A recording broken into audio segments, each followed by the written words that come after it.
Hello, everyone, and welcome to Hit and Hustle from OurSportsDaily.com. I'm your host, Greg Flamong, and with me, as always, is Jamie Uwayama, Mr. JMU University. It is Thursday, October 23rd, and we have a mega mailbag for you today. Jamie, I think this is the most questions we've ever gotten on a mailbag show.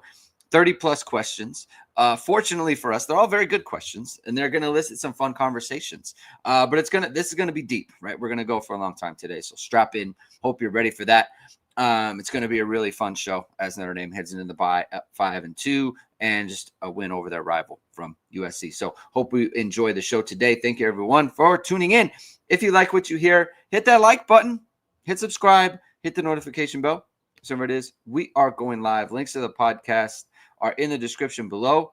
And as always, the show is brought to you by ESQ Clothing, founded by Notre Dame alum Ge Wang.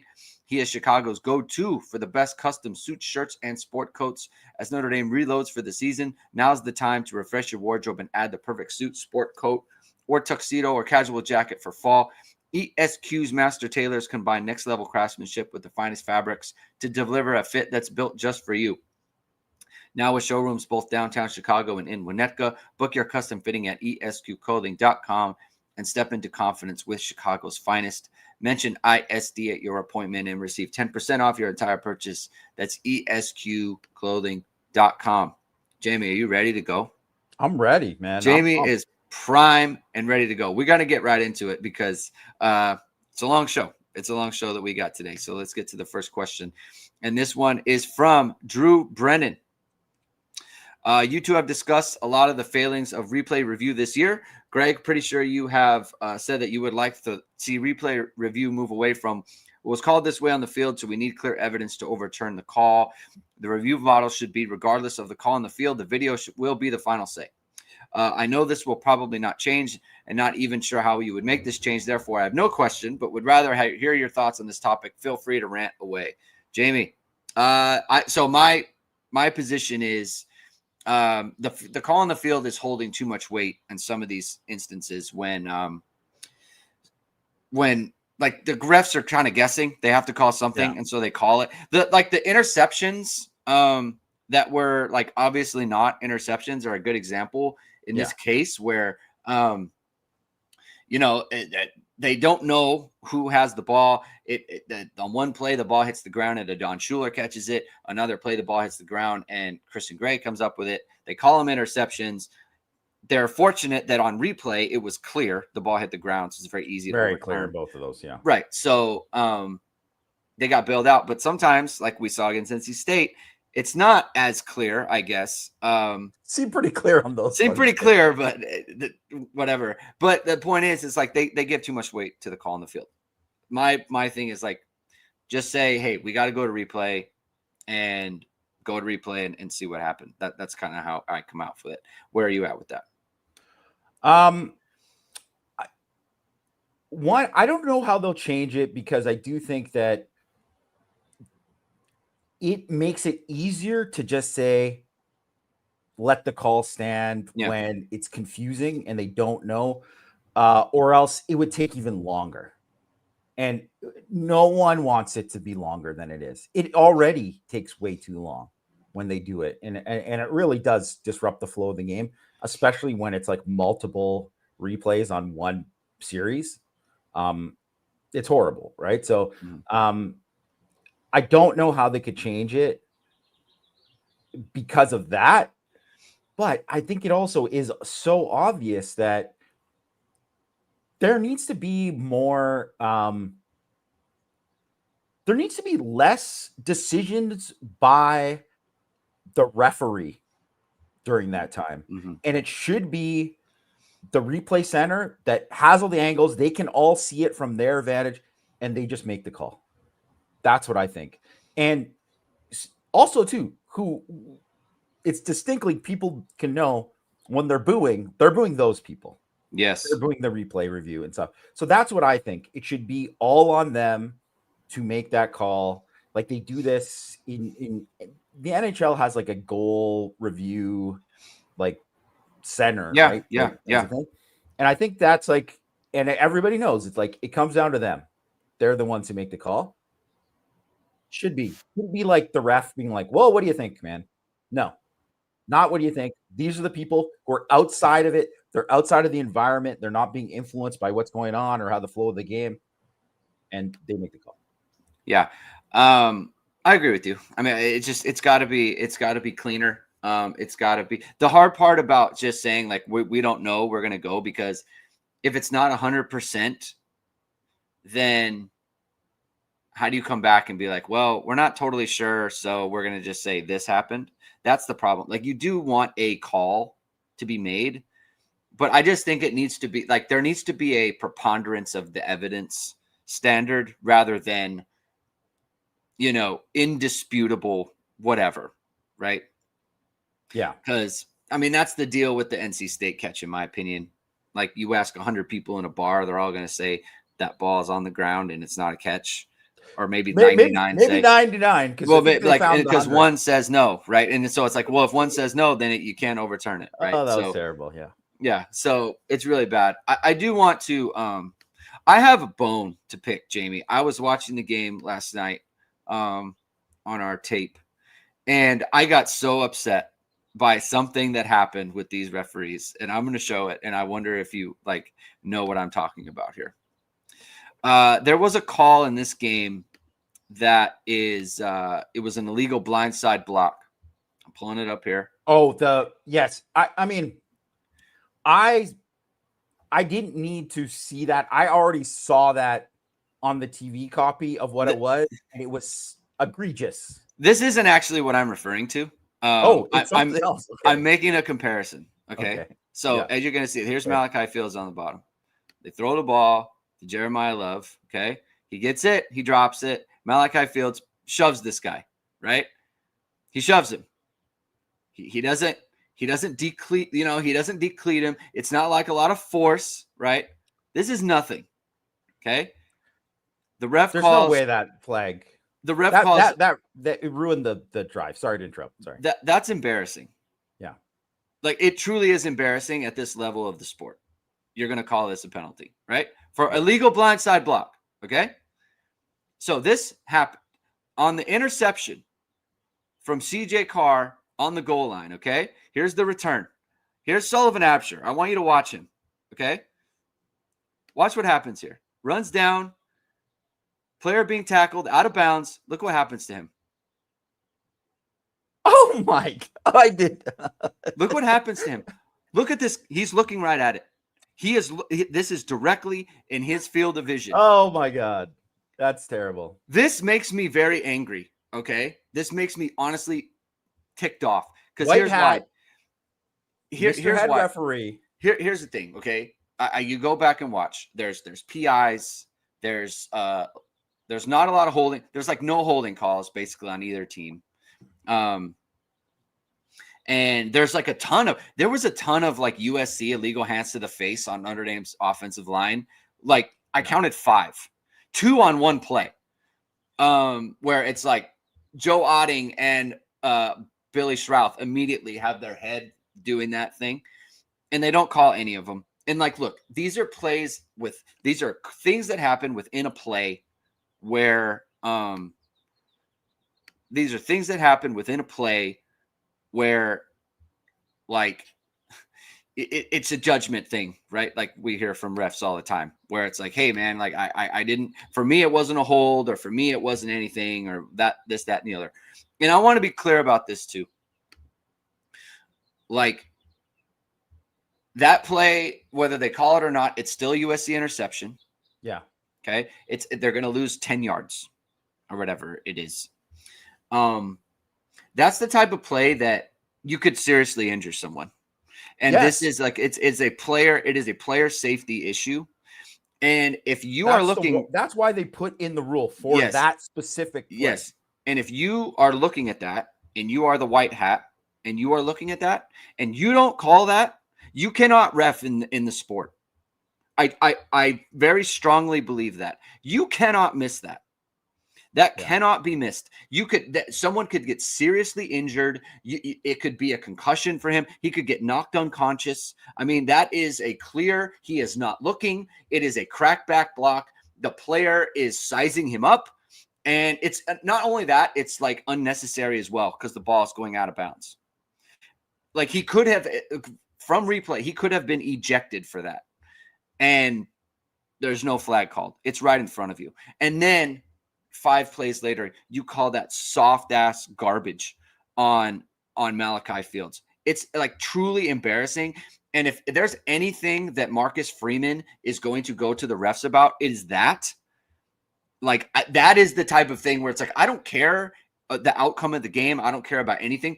Don't ever let that happen to one of my players again, and it goes uncalled. Yeah. Like I feel very strong. I was so mad. It was like 9:30 p.m., Jamie, and I'm laying in bed watching the game back, and I'm heated. And I was ready. I was like, I'm talking about this on the show. So that's my referee rant. Joke. That's my referee rant for the night or the day. All right. Next question. CFB Hurts. I've consumed a lot of USC content over the past couple of days. Talking point has popped up consistently regarding the future of the series. Most of the USC partisans speak in terms of who needs the game more, and unsurprisingly lean in the direction that Notre Dame needs USC more and vice versa. Putting aside the factuality of that argument, I would like you to rate on a scale of 1 to Brian Kelly how pathetic it is to discuss a century-long rivalry through the lens of who needs it more. Do we admonish them for abject weakness, or shall we pity them for being so downtrodden that they grasp at each such desperate straws? I'm going to rate it Brian Kelly pathetic. It's pathetic. I mean, everything about how they've gone about this whole thing has been pathetic. It is really like so unbecoming an actual like, if you consider yourself an actual college football power, that you are willing to do this.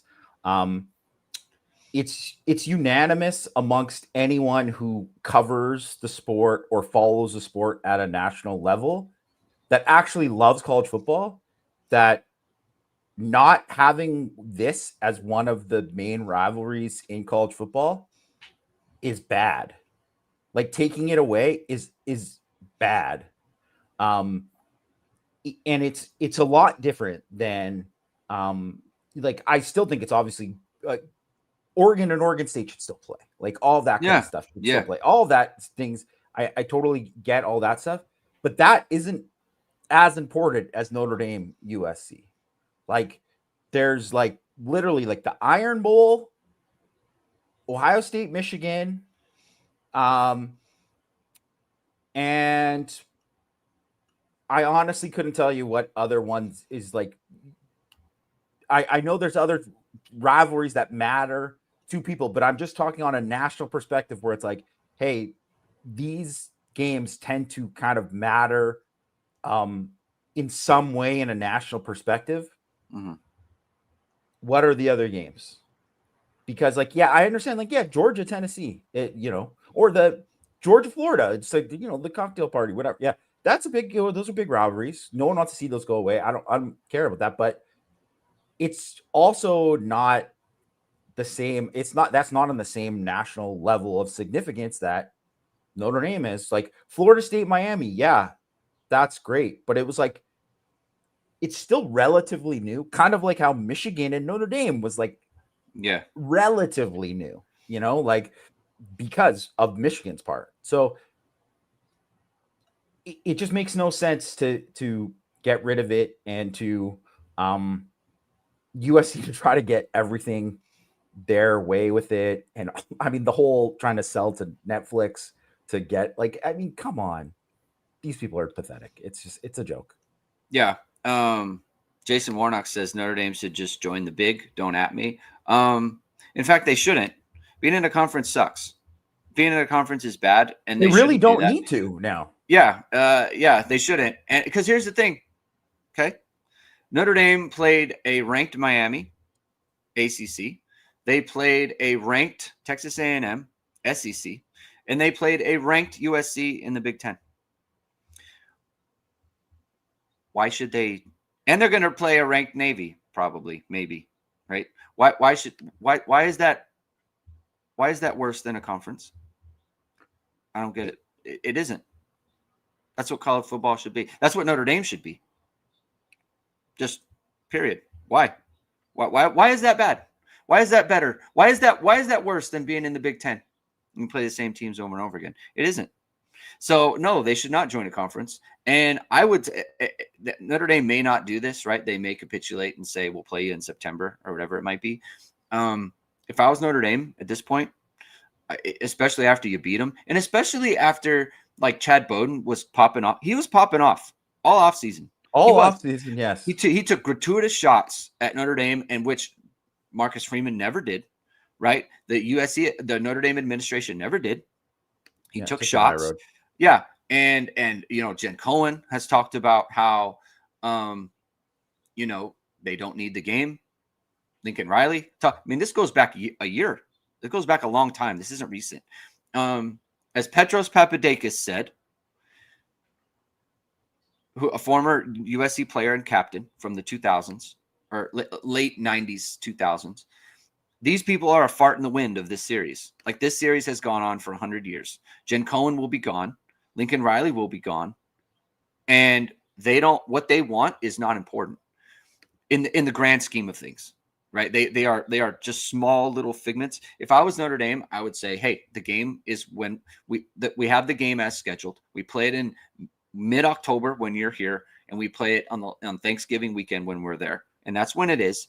And that's what we'll do. Do it or don't.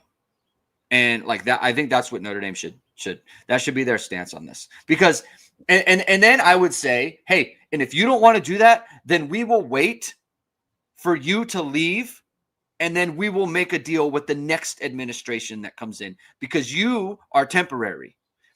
That's what I would say. This is like, hey, you don't want to do this, fine. We'll deal with the next people that come through, because you're not going to be here very long. And that would be my take on it. Yeah. And not that whatever, we don't need to go longer on this because we got so many questions, but yes. But I do want to hear more from you after the show about like the Petros and money and all of the local sports radio stuff, because we didn't talk about it. I forgot to ask you about it. So, okay. Yeah. All right. We'll talk about it after. Yeah. All right. Next question. This one comes in from Philly ND fan. It says, true or false, Notre Dame has the best offensive player in college football, Jeremiah Love, and the best defensive player, Leonard Moore. If true, can you ever remember a Notre Dame team that's had that? I mean, it's definitely an argument that they have that. I don't know if I could just say true, because there's too many guys that you could say, like, I mean, Notre Dame played Miami. Ruben Bain is absolutely in contention to be the best defensive player in college football, and deservedly so. And I mean, Jeremiah Love certainly, I think, is the best. He's the best running back in college football. But there's Jeremiah Smith is pretty good. It's hard, but I think I can't remember an ND team that has had that in my lifetime of kind of like following Notre Dame football. Not in that way where I'm sure there's someone who will point out something, but I can't really think of it off the top of my head. And I think the main thing is that the fact that both these guys are like, they have the top running back, they have the top corner, which I think that's undisputed. They do have that. How many other teams have two guys that are the top at their position? Yeah. And it's just not, I don't think there is another team. When has Notre Dame ever had those two players at those positions that were the best in college football, right? Like, I mean, certainly not at the same time. Like, even you go back to like Brooks in 92, like there was Garrison Hurst, there was Marshall Faulk. There were like very good running backs back then. I mean, Jerome Bettis on his own team. It was a different thing. He was like a fullback and that sort of thing. But then he, became a Hall of Famer. So, but the best corner in college. I mean, and just to kind of speak on Leonard Moore a little bit, like Makai Lemon, he's got some. Leonard Moore really did lock him up. I mean, physically, like he could not get away from him. And then you see kind of the difference in, they had Makai Lemon on Christian Gray, and he just cooks him. you know, and then he tried to run that kind of route on Leonard Moore a few times. And it's just like, no, you're not, that's not open. Like, you're not getting there. So, you know, I like, that's one of the best cornerback tapes that Notre Dame's had in a very long time. And, you know, I mean, look, he's a great player. So I would definitely say 2 best at their positions, best overall in the sport. I don't know that I can go that far. You know, it's close with Jeremiah Love, but I don't. It's an argument. It's an argument. You can argue for it, but I think you'd lose it. Yeah. Like if someone was kind of judging that sort of thing. Next question. ND 11988 or ND1 1988. Obviously, there was a whole discussion this week about Florida chasing Freeman, which he allegedly turned down quickly, as we expected. But that has surfaced concerns that he would jump to the NFL if offered, or LSU if the job opened. What do you guys think of the likelihood of Freeman leaving in the next couple of years? Let's just keep it there. It's a longer question, but it's the gist of the question. Not likely unless he's going to go to an NFL team, or, you know, Ohio State opens up and he's like really pulled there to the point that it's like, hey, he's kind of looking for a change or something like that to do that. Cause, and Ohio State, like I saw like, God, I can't even, I don't want to rip on people, but I just saw people saying that like Florida is like it's a turnkey job. I'm like, it is not, because the new guy has to come in, retain all the people that are there, and then retain all those. And that's not a sure thing, because it's not just NIL dollars that secure those guys in. There's more than that. Other guys get outbid and there's tampering. There's all kinds of things. And Florida, it's not like they have this ready-made roster where they're going to win the SEC. You know, that's not the case. They have talent on the roster for sure, but it's not that, you know, it's a good job. But as a matter of fact, it's not better than Notre Dame right now. Penn State's not better than Notre Dame right now. Yeah. None of the jobs that could open up this offseason are better than Notre Dame right now. And I think, you know, it's fair to say that Notre Dame forever, you know, has been a top 10 to 15 job, you know, in college football. And I think that's fair. But you would have said, well, you know, Georgia and Ohio State and Alabama, whatever, right? Name thing. But obviously, like, Nick Saban made Alabama into that kind of job. And like, Georgia has always been a good job, but obviously Kirby has taken it to another level. Like, whoever gets Clemson after Dabo, that job is so much better now than it was when he took over it, right? Like, there's all of that. Well, Marcus Freeman has built up the job at Notre Dame and got more resources and got more NIL and got more money into all these different things that was needed, but he earned it. He earned that too. And he doesn't really, to go into like a completely new situation where he has to build that up again. When there's also other factors, and also too, like, you look at like Notre Dame right now, like, they have a culture, they have all this kind of stuff. It's like, you're not just going to leave that for something else unless you really want to get out of it. And I believe he doesn't want to get out. So his name being put in for all these things, it's because, one, dumb people view Notre Dame job as the job that it was, you know, early Brian Kelly years or whatever, right? Or they say, well, Brian Kelly left for LSU. Well, the job is better now. It is better now. So that they don't take that into equation. And then they also don't take into equation that there's always other stuff going on with this in terms of like agents looking for money, looking for a raise, looking for a way to be like, well, you know, we got to make sure that, can we get a little bit more money for this and that? All that kind of stuff plays into it. And if anyone doesn't think that's the way it is, then, you know, they just aren't informed. That's the way it is. Yeah. Marcus is a pretty self-aware guy, and he kind of always has been. And I think that he will notice, and I think this is true. Like, Notre Dame with the NIL thing, like the advantage that the Southern schools had with paying players is now gone. Notre Dame can now do that.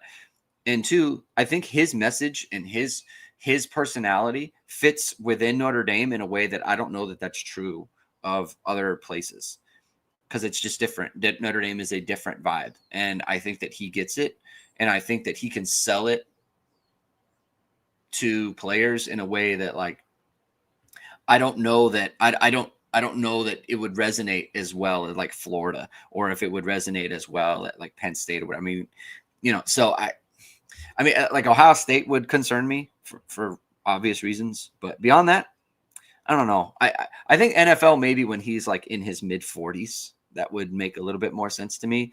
Plus, I think he really likes it. That's another thing. I think he really likes it. Plus, he has his young children who are in the area and in school. Like, he has a lot of kids, and he wants to watch them grow up too. And Notre Dame kind of affords him the opportunity to do that. So there's a lot of like little things there. Like Weissider, it was time for him to leave Penn State and all that. Yeah. Right. Yeah. Next question, Irish Loyal. I realize it's tough to predict given that there are 5 games left. Do you guys think Traore is wearing a gold Notre Dame helmet for 26 opener or that of an NFL team? How about Drake Bowen and Adon Schuler? Yeah, thanks. He knows that I love making personnel predictions. I mean, yeah, to be honest, I don't know. I would say that Traore, like, if they go and they play these next 5 games and if they go on like a long playoff run and he's balling, I think, unfortunately, I would lean to him going to the league. But he might not be he might not be seen as first rounder yet. And obviously he could stay and he'll get a bag and he'll be, could be maybe a top 10 pick in the other next year or whatever. Right. So there's all that, but I don't know. I would think just there's a situation where I would say, like, if everything goes good, I would lean towards him probably not staying, but I don't know that. I don't know for a fact. Like we all thought Jadarian Price was going to go to somewhere else last year in the portal to somewhere else, and that didn't happen. Bowen and Schuler, I don't know, actually. I actually don't know. I don't think, I mean, I could see both of them going, but I really don't know if, like, they're not going to have like the kind of grades that are going to be both at those positions too. It's kind of like a little bit with Xavier Watts. Like, he was an All-American. Things were set up for him to go, but he wasn't going to go high. Even after he was back-to-back All-American, he was still 3rd-round pick. So you got to really be motivated. Like, I hate school. I want to go to the NFL, and this is what I want to do. I don't know for a fact that those guys, that's the way they view it. My guess, I mean, that they will get grades that say that they should probably come back. That would be my guess, but I don't know. There's certainly some guys that I've heard, like, on the team that I think, man, they should totally come back, that I think they're probably going to leave. And that's just how it is. Yeah. They're all juniors in terms of how long they've been on campus. So that means they're a year away from a degree. That plays a big part of it too. And Marcus Freeman really pushes that. That means a lot to him.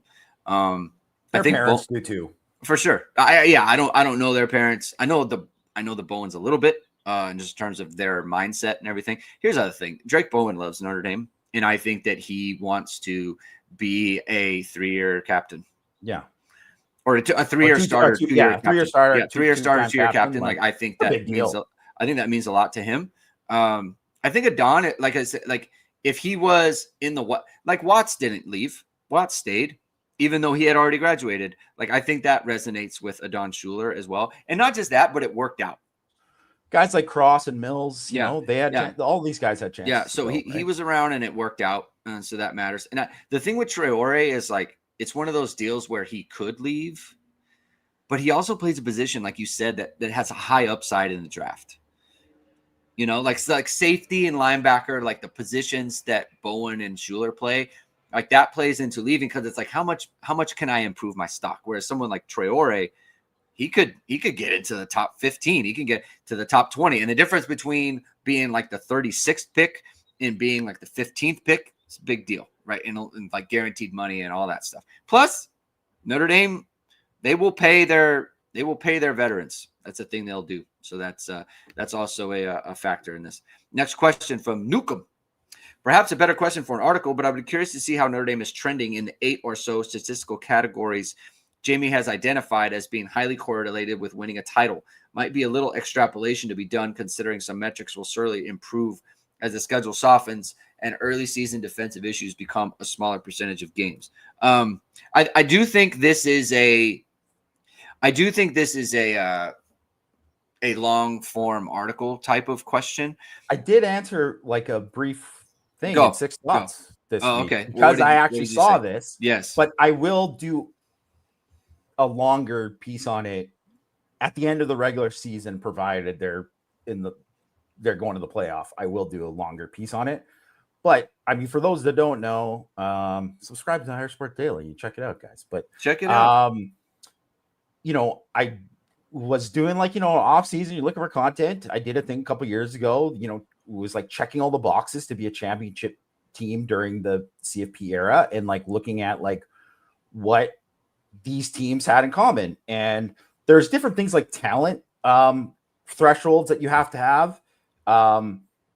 But in terms of just like straight like numbers and stuff like that, like these were the things that I found.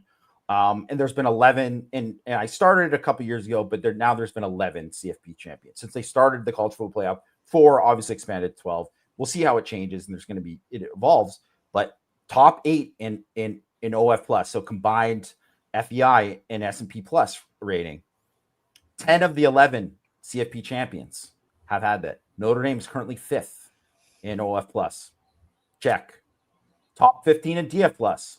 All CFP champions have been top 15. You don't have a top 15 defense, probably not going to win a championship because you'd be the exception. You'd be the first exception. Notre Dame actually back in the top 10 in DF plus. I mean, as shocking as it might have seemed after the start, but that's what it is. Joe Moore Award semifinalists, 10 out of the 11. Only 2016 Clemson was the only team that wasn't at least a Joe Moore Award semifinalist.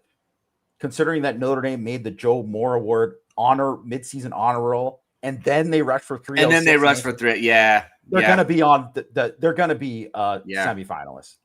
Top 15 in explosive passing plays with 20 plus yards. 8 out of the 11. So it doesn't have to be, but 8 out of 11, still a lot. Yes, they are there. 19.5% have a grade or higher. 9 of the 11 defenses, Notre Dame doesn't have that right now. They're below that. They're actually at 15.6, that's a lot of room to make up in like 5 games. As someone, I think Air Bear on the board mentioned, it's like, that's what, it's a lot to make up 5 games. Well, the point is if you go on the run, it's more than 5 games that you get the kind of chance to make it up. So we'll see. And I will say in the last 4 games, 17.5%. So it was like an anemic start, and then 17.5. That's closer to what it is. And that's something you can make up against USC, 21.1%. So that's definitely something good. Above 1.7 net points per drive, all 11. Yep, they're there. I think they're like 1.48 or something like that. Yeah. And I think that's going to climb because of the schedule on the back end. Should be a lot more blowouts too, right? So I think that's going to be another thing. And then the blue chip rating, which is the the recruiting 50% over how many you've recruited over the 4-year cycle. Something that Bud Elliott, who was as a 24/7 Sports now, used to be at SB Nation, he did. It's 11 for 11. So and yes, I mean that is obviously they do. So in terms of all the stuff. I mentioned this too, and this is what in the original piece, not checking one of the boxes isn't going to eliminate a team from contention. Not checking 2 is a problem that has to be overcome. Not checking any more than that in the last 6 seasons means you have no shot. Yeah. So we're monitoring. Thank you for that, Jamie. Next question from Die Hard since '89. Do you foresee a new player emerging in the second half? Leaving out Absher and Joe Otting. What scheme wrinkle do you see in the second half of the season prior to the playoffs? So new player emerging. I mean, I think I don't know about new player, like in terms of like, hey, this guy did nothing. I mean, I think they play so many players now. Who has a smaller role that you think could be like big role? Well, I just think I mean, someone like Elijah Hughes, I think, who obviously is. I mean, he plays a lot. He's in the rotation, like, but he's someone who's like getting better and better. That's what I see every week from him. So great football game against yeah. USC. So I think that he's a guy that he might be. We might say by the end of the year, he's one of Notre Dame's. He might be Notre Dame's best defensive tackle at the end of the year. It's a possibility, right? So, I mean, I also think like it's maybe sounds stupid because KVA is already a great player on the team, but I think he could level up. I mean, I saw someone complaining about Bryce Young and about how he doesn't have enough TFL. I think a lot of that stuff. I mean, he got a sack taken off the board in this game. There's a little bit of bad luck in terms of what with him there too. I think he's a guy who could really like blow up. I think Dallas Golden is a perfect example of somebody that Sid Irish mentioned. Tay Johnson for sure. Yes, he starts, but I do think like, I mean, obviously you see things with him like the play where he ran Hussein Longstreet down. Wow. Like incredible play. Yeah, check out Greg's Twitter because he put up a clip of it that you can check out. But there's more of that in him, and there's more of like him being better in other areas too that I think is, I think can help him even more too. So, he's a guy.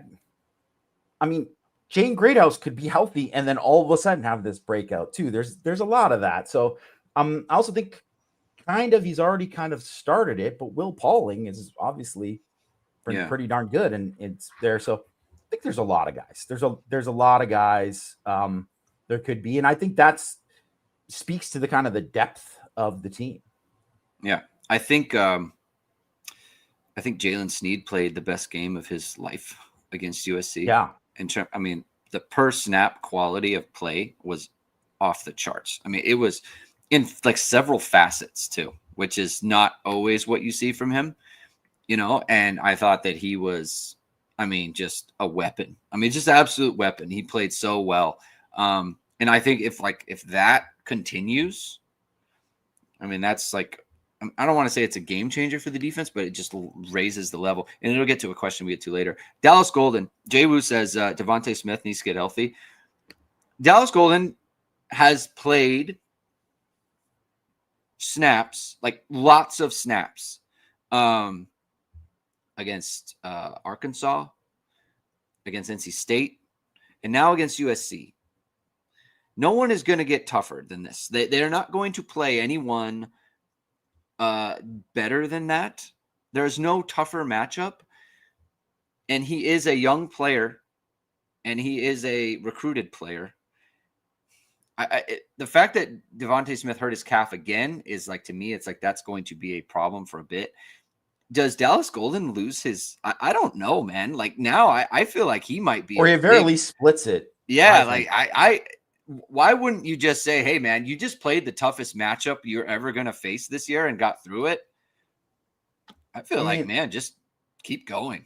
I do think, I mean, they do really like Devontae Smith, and like obviously they have like kind of like a long relationship with him going back to recruiting and stuff too.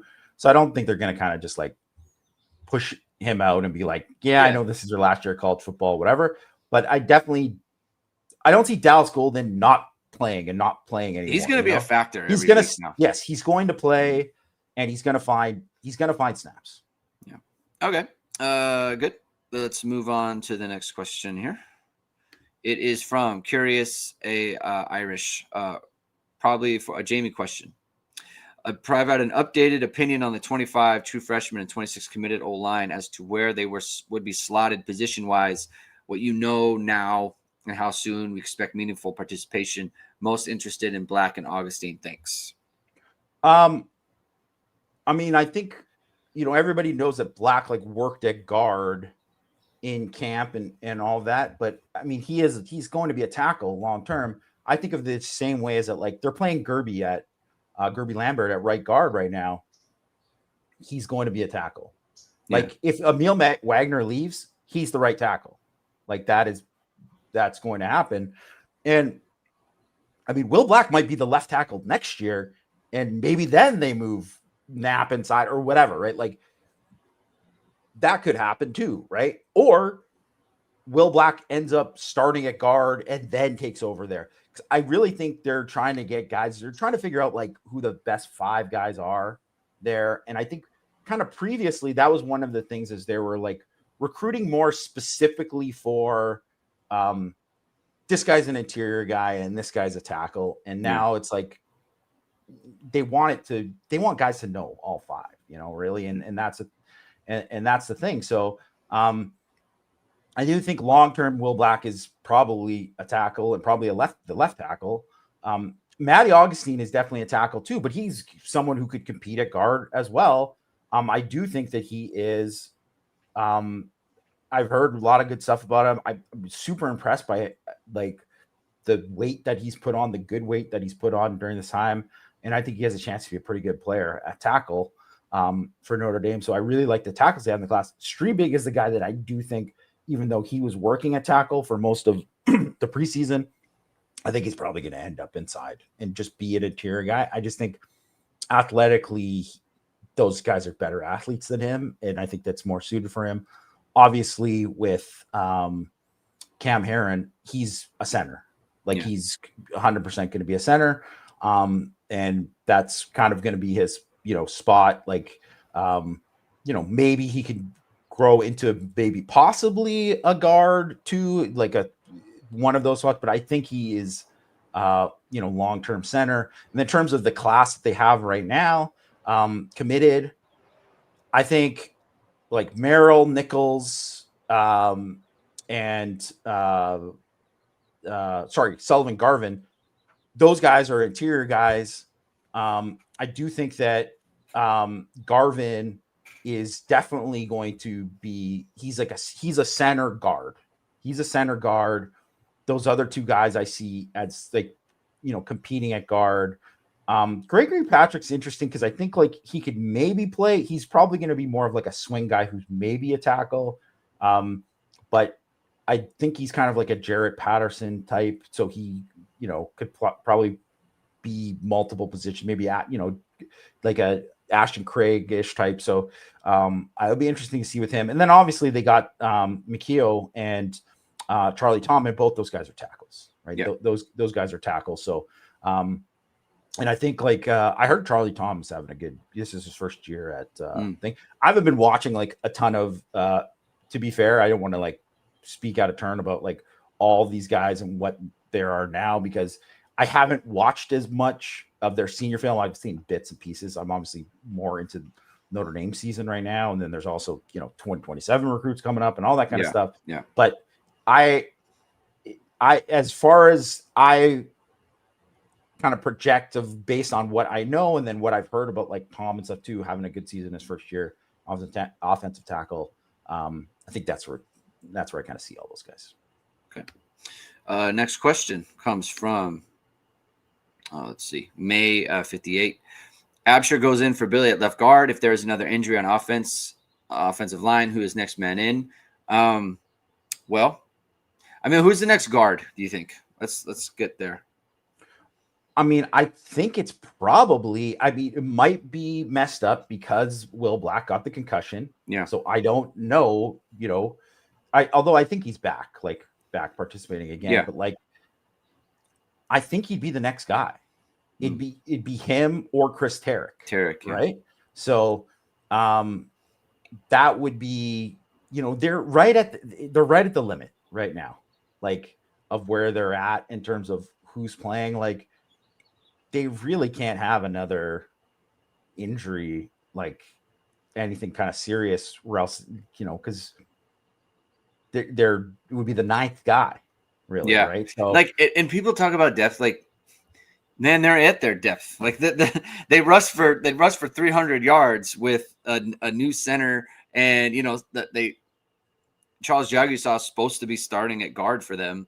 And now they have a new left guard. Like, not a lot of teams are 9 deep or 10 deep. Like at some point you have no guys one really who play. is. Yeah, like that's not a thing. So Notre Dame is deeper than most teams. Like, yeah. Believe me, if guys are, especially when I'm looking at these teams that Notre Dame plays, and when they're down to their 8th guy, that guy stinks. But Notre Dame's guy is like could start for a lot of teams. Yeah. So it's different. So you don't want to go deeper than it is, but I would suspect that it would be Will Black would be the next guy. All right. Next question comes from, this is also from May 58. We're watching highlights, and when Carr scored touchdown, Love took out 2 USC defenders. Have you ever seen a better blocking running back? Kyron Williams is pretty good. I was going to say Kyron Williams, I would say. Pretty good blocker. I mean, look at Jeremiah Love. He embraces that, right? And that's a good thing about him. Does do a great job as a lead blocker. Yeah. For a guy who you wouldn't, people thought he was a track guy. Not a track guy. Tough. He's a tough dude, especially when he runs inside. Great Crayick. Why is Freeman showing up on every list for every job open? How nervous should we be about Freeman leaving? Talked about this earlier. He's a good coach, man. And he says, everything about everything. You know how people say, like, oh, you'd love to play for him? Like, I would love to play for Marcus Freeman. Just the way that he approaches things. Like, it's just his mindset. It's what you want. Like I've said it before. When has he ever complained about anything ever? Even refs, like even officials, he never complains about them after the fact. He never talks about something that went wrong. Look, I mean, last year before the college football semifinal, like because of the terrorist attack that took place, they had 2 less days to prepare than Penn State did. And he didn't say anything about it. He doesn't speak on it, right? The holding call that was missed against Texas A&M, he didn't speak one word about it ever. Never mentioned it. Meanwhile, we got coaches, Lincoln Riley, 2 weeks after the Illinois game, is talking about how there was a missed hold on a play in the 3rd quarter. Like, just different, man. Like, he's just a different cat. So, I'm a big I'm a big Marcus Freeman fan. You're gonna have to help me with this one, Jamie. Jason 4 Irish. As a Steeler fan, would you endorse having James Harrison fix Notre Dame's kicking problem? This is Chris okay. Boswell first of all, story. This is an all-time story for those that don't know. When Chris Boswell was a rookie, everybody knows, James Harrison, one of the most intimidating guys probably to ever play football. Yeah. He would stand over top of Boswell while he was getting ready to make like big kicks in practice and say, you don't make this kick, you got to go in the shower and wash my back. And it's a true story. They have both confirmed it. That's what was said. And anyways, people also know James Harrison, his nickname is Debo, right? Like after Friday, right? And they're like, that he's like, I made Chris Boswell into what he is today. He is clutch because I put the pressure on him, and he was like, no way I'm watching this guy's back.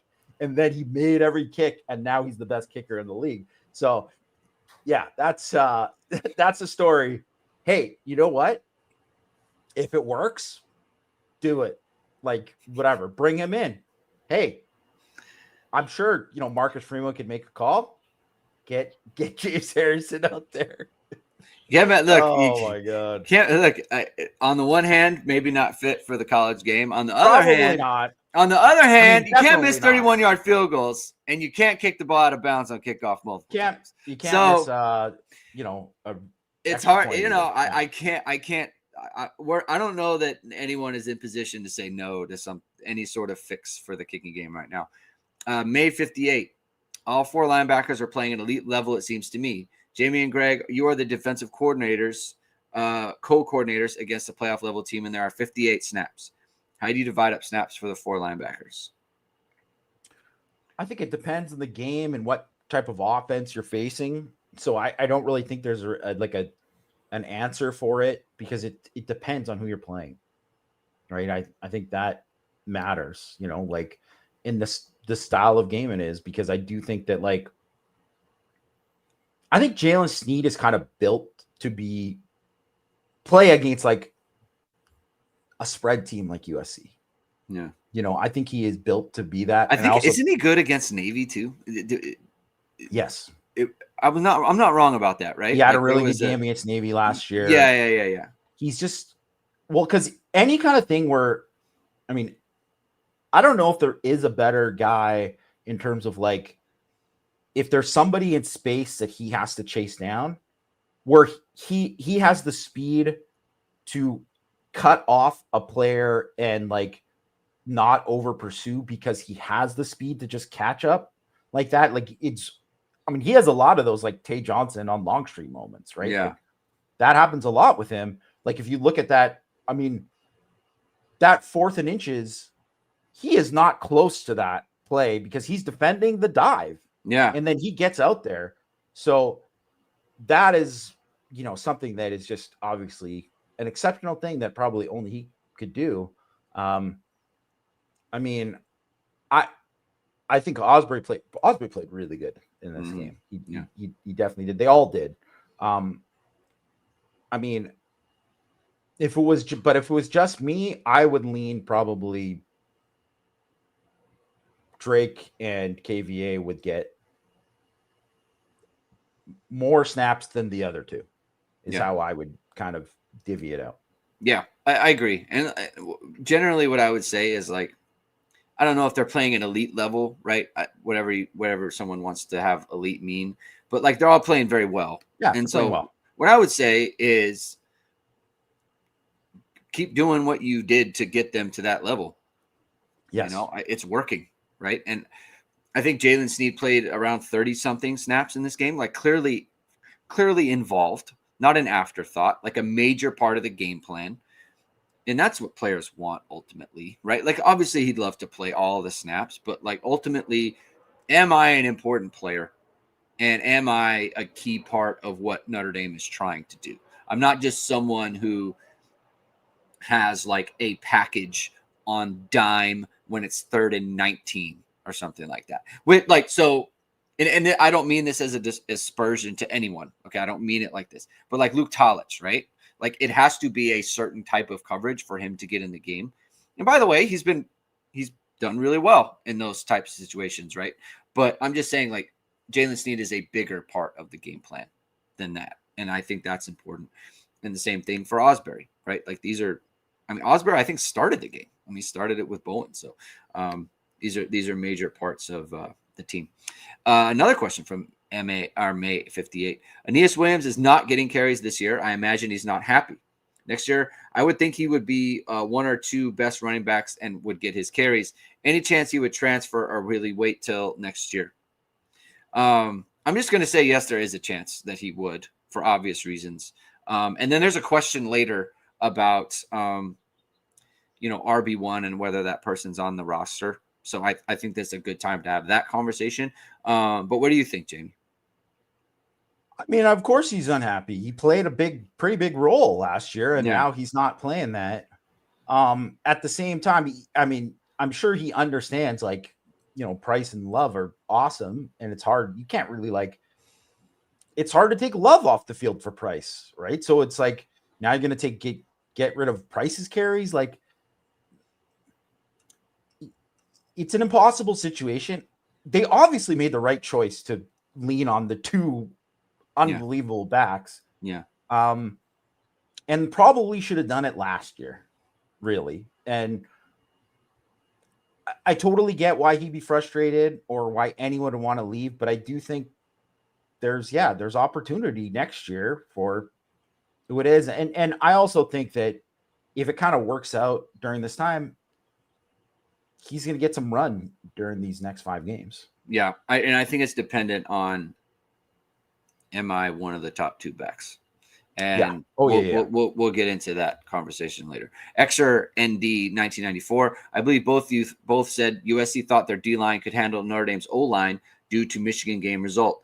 Do you think that was Notre Dame thought going into Miami because the results of fall practice D line dominating? Why do you think it took all of Purdue to change things up? I don't really understand do you think? I think that the question was, why didn't they do more to activate the linebackers against Miami? And why do you think that they thought, oh, we can just rush 4 against Miami all the time instead of trying to bring pressure and that sort of thing? Was it because they had such a good camp? It could have been that. It could have been that influenced it. It also could have be that, Chris Ash wanted to just be like, hey, I want to put my stamp and I want to do this. So in order to make these calls, we got to, we're going to run these, calls, these coverage calls.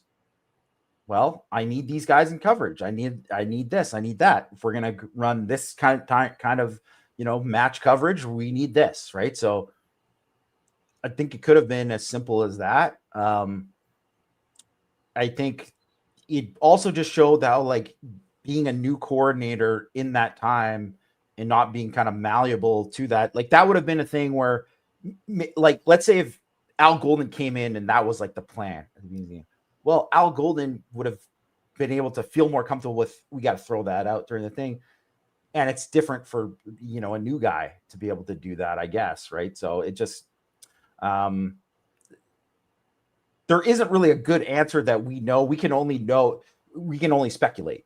Yeah. My takeaway on Chris Ash and the defense in this entire time, especially in hindsight, given, how they've performed since the second half of Purdue, is like, he was too new. He didn't know what he had either with his roster and like how to call a game again. Right. It took a bit. They really needed to stop a 4th and goal.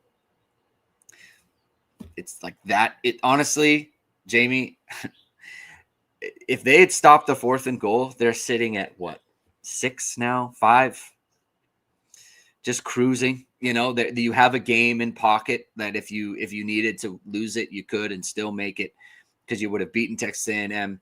And it's just one of those things, man.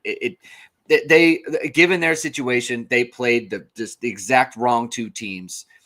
There has never been a situation where Notre Dame played a top 10 team in the first 2 weeks of the season. And it just so happened to be that it was Chris Ash's year. I mean, since then, he's been really good. I mean, he's figured it out. He's solved the problem. And not just that, but against, like, when did Notre Dame face 3 quarterbacks better than Taylon Green, CJ Bailey, and Jaden Maiava last year? I mean, they did, like Will Howard, obviously. No. Regular during the regular season. I gotta think back. Obviously, they faced Maiava, but like Maiava is better now. Maiava is better now than he was then. He's so much better now. It's been a higher degree of difficulty for sure from a quarterback perspective. Way higher, and I highlighted that in 6 thoughts that so Maiava's first in QBR. Yeah, and they've already played him. Yeah, Taylon Green 3rd, Carson Beck 15th, CJ Bailey 20th. 4 top 20 quarterbacks.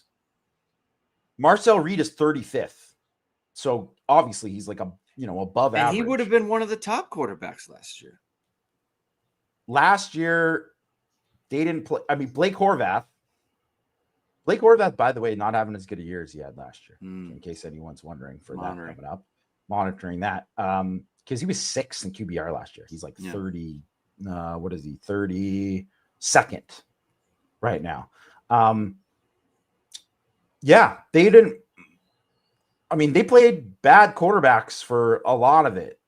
So that, I mean, it helped. It helped. For sure. I mean, it was definitely a good defense. I'm just saying, like, people point to the schedule or whatever, and it's like, they're playing some good quarterbacks, man. Like they just are. So, no one has played their level of quarterbacks that they've played so far. Yeah. And I do want to point out too, because they have those 5 guys, right? That Reed, Bailey, Beck, Green, Maeva. Yeah. And Madsen, I mean, he was bad in that game. He's 76. He's obviously not having a good year, totally. But they're still they're probably going to win the Mountain West, by the way, and go at 11-2. That would help Notre Dame a lot if they do. Ryan Brown, 83rd. Here's what they have left. Horvath, Navy quarterback, obviously 32nd. He's the top guy of the moment. They have the best offense anyway. Pitts, Mason Henschel, 58th, who's cooled down now that more people have kind of seen film of him and all that, and he's kind of come back down to earth a little bit. Yeah. And then BC, they have Dylan Lonergan, and they replace him with Grayson James. So 90th or 86th. Ben Gulbranson of Stanford, 128th. Ricky Collins. They're missing Steve Angeli in Syracuse, folks. Yeah. He's 135th in QBR. Yeah. So, it's the numbers. They're going to get they're going to get better for Notre Dame's defense. Irish Bronx, next question, says, what player flying under the radar is most important to Notre Dame making a run rest of the year? So, of the guys we said, who is most important to you, in your opinion, in making a run? Like someone so we mentioned we mentioned Dallas Golden, we mentioned Tay Johnson, we mentioned Will Pauling to an extent, right? Like those guys. Who is most important to you? Elijah Hughes. Who is most important to you?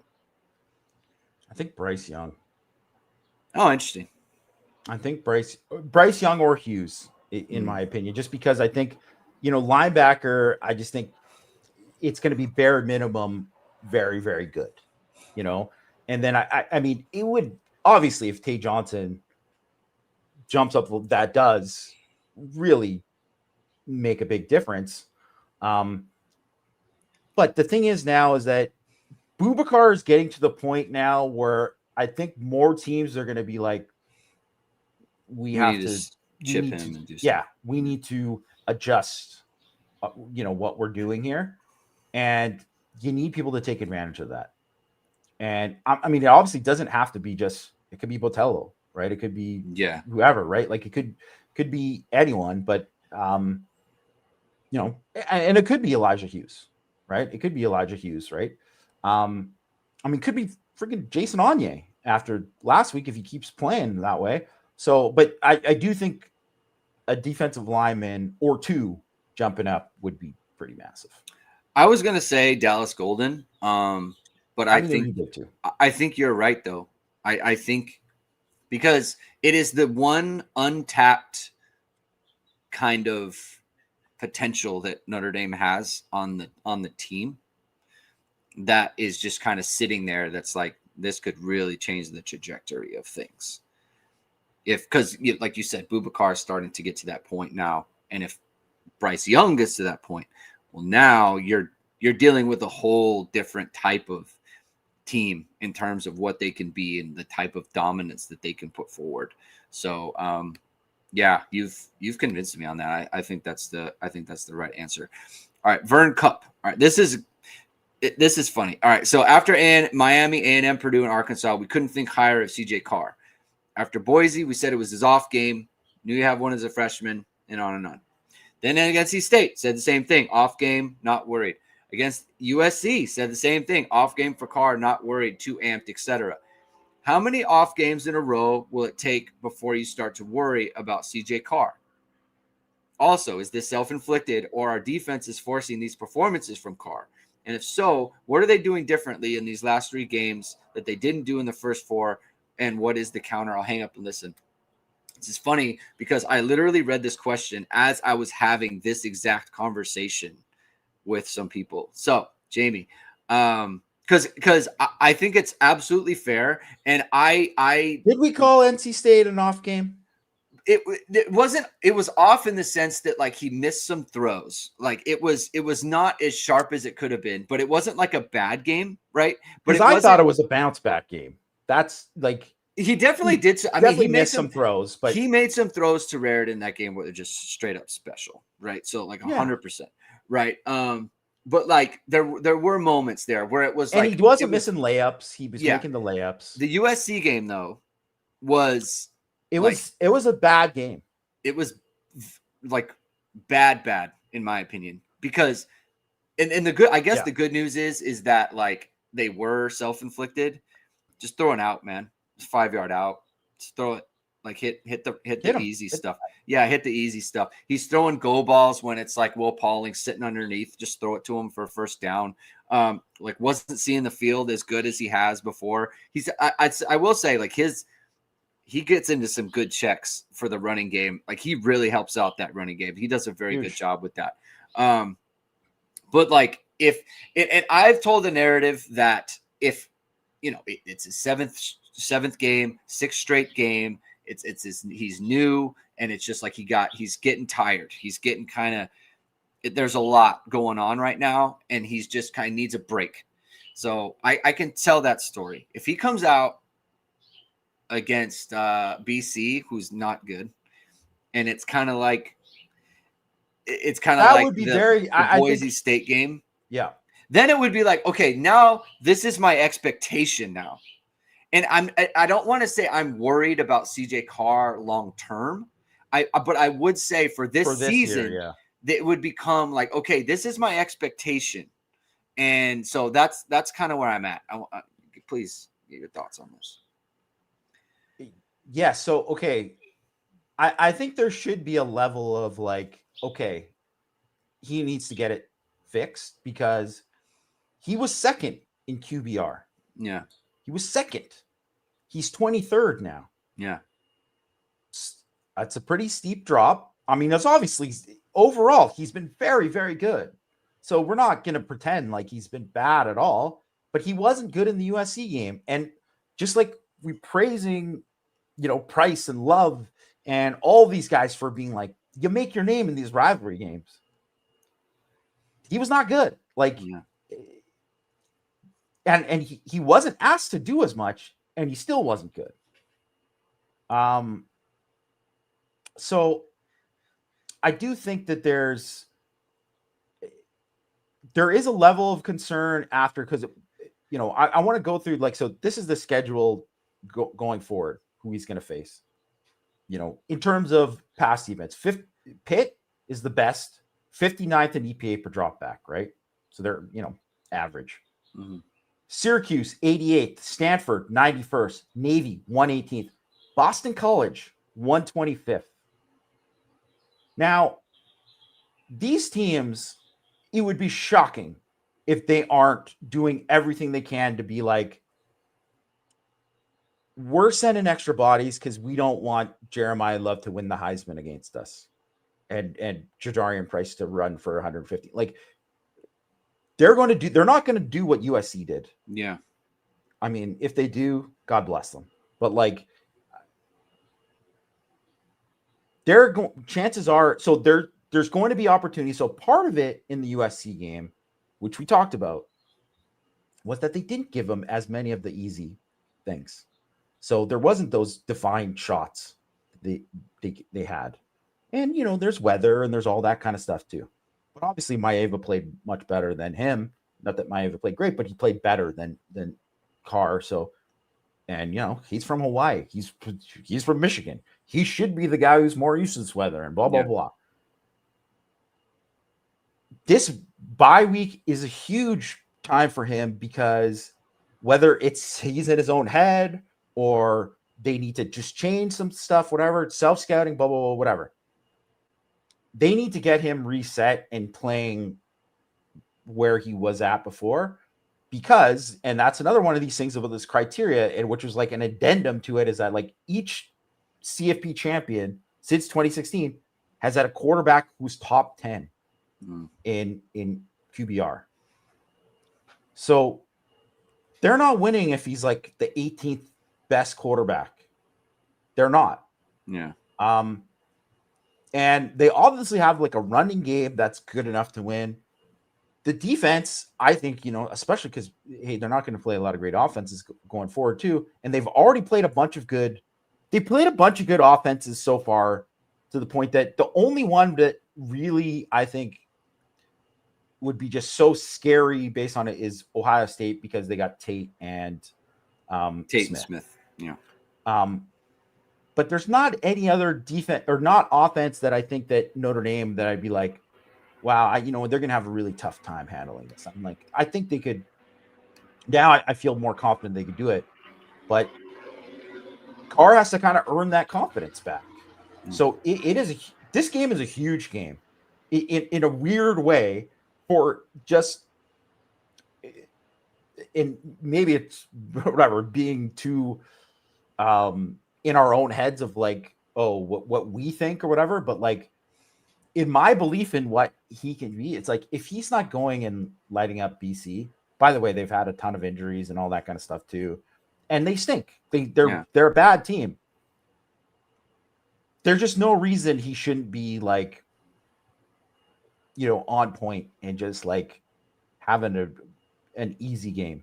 Yeah. And even if like they don't, and he's out quick and he's like, he threw for 189 yards, but well, you know what? He was 75% completions and he was like on point, and he did this. And then, they ran for 250 and blah, blah, blah. Like, okay. But he should not have, against even Pitt, who's like a pretty good defense, he shouldn't have that kind of game again. Especially when you have the running game like you do. Yeah. It makes it just so much easier. So we're monitoring. It's a good question. Good comment. Ryan McD says, would you take out Gray and play Zachary Moore or Golden if only two corners are on the field? I would. Especially given the opponents coming up, right?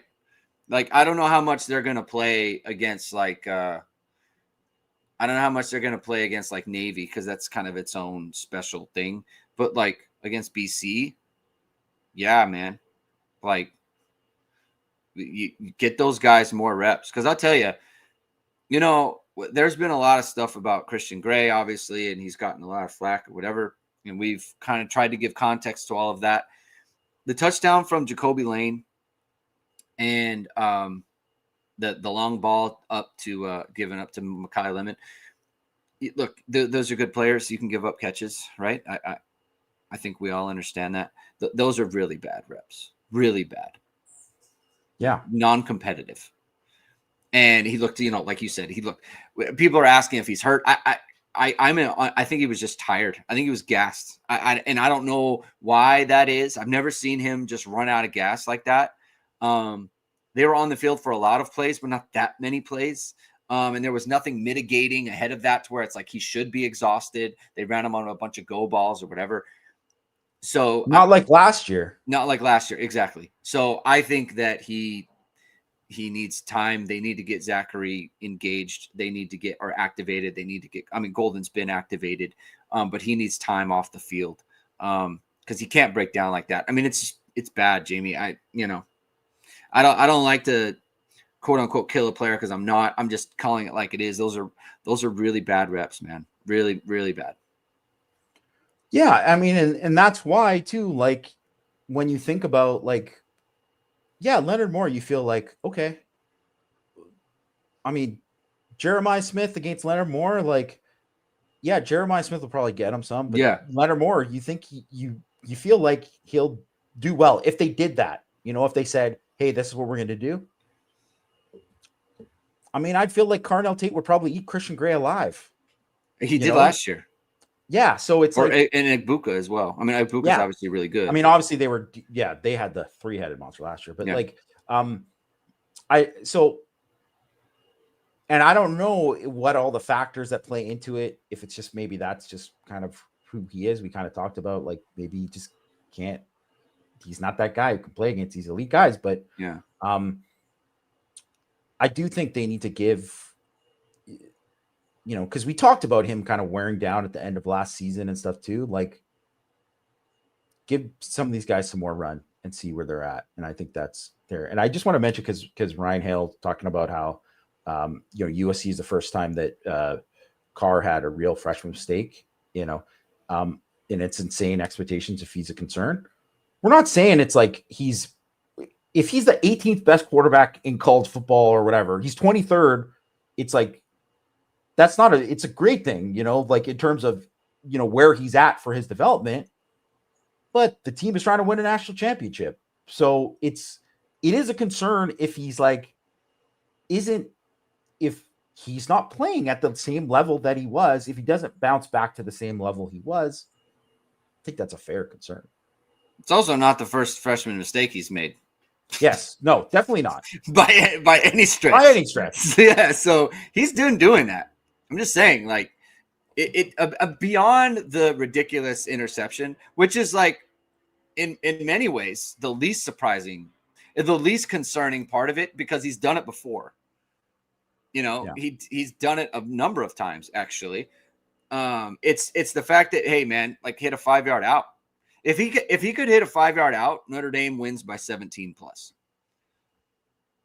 So, it just, you're costing the team points because you can't hit accurate throws. I mean, they're not difficult passes.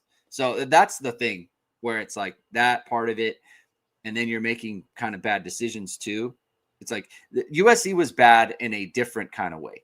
Like, because the other games didn't alarm me in that sense. This one kind of did, and so that's what I think the USC game was a little bit unique in that, like, hey, you haven't been playing great. You've been playing good. You've been playing well, but it was a step below what it was against like A&M and Arkansas.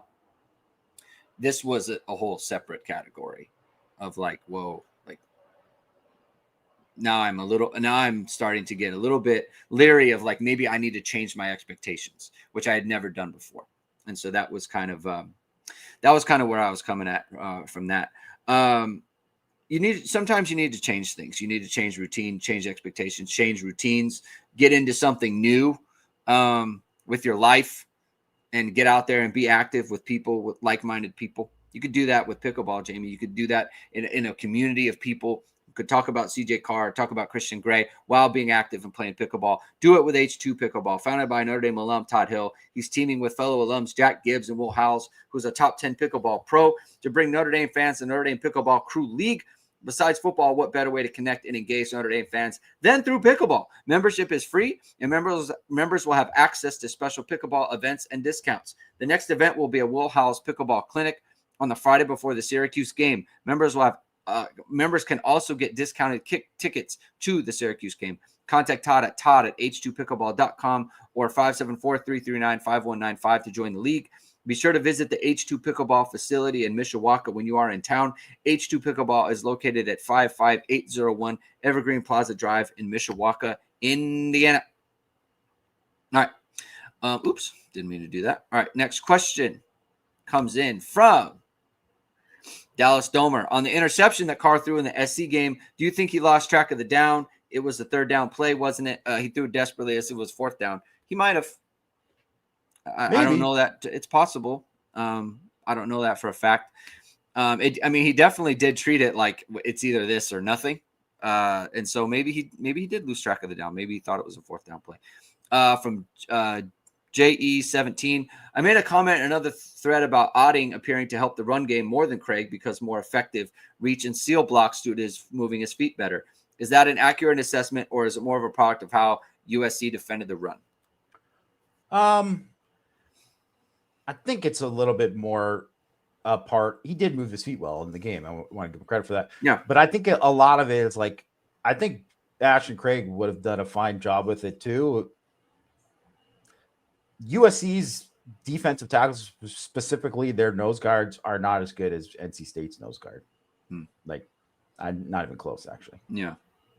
So, but a good job by Joe. But good job. Very good job. Very good job. First start. Yeah.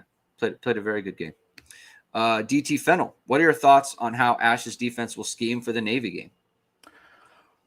I mean, I think they're probably going to I'm going to guess they're probably not going to do a lot that Chris Ash says. I'm going to guess they're probably going to lean into the guys who have faced it more, because that makes a lot more sense. And I think Marcus Freeman will probably have a pretty big influence going into the game, because obviously he knows like the importance of it. There's so much stuff with Navy's offense in terms of what they do with like play action stuff and misdirection and things now that makes it even harder to deal with. So I don't know like exactly like kind of like what the approach is going to be. And the thing is you can't come in with the exact same plan that you came in last year because it worked, because it's like they know that, and Navy will scheme for that. They'll have game plan for that. And the other thing is you have to be fluid, because you have to show different things, because if you show the same thing over and over again, they kill you. They'll figure it out to kill you.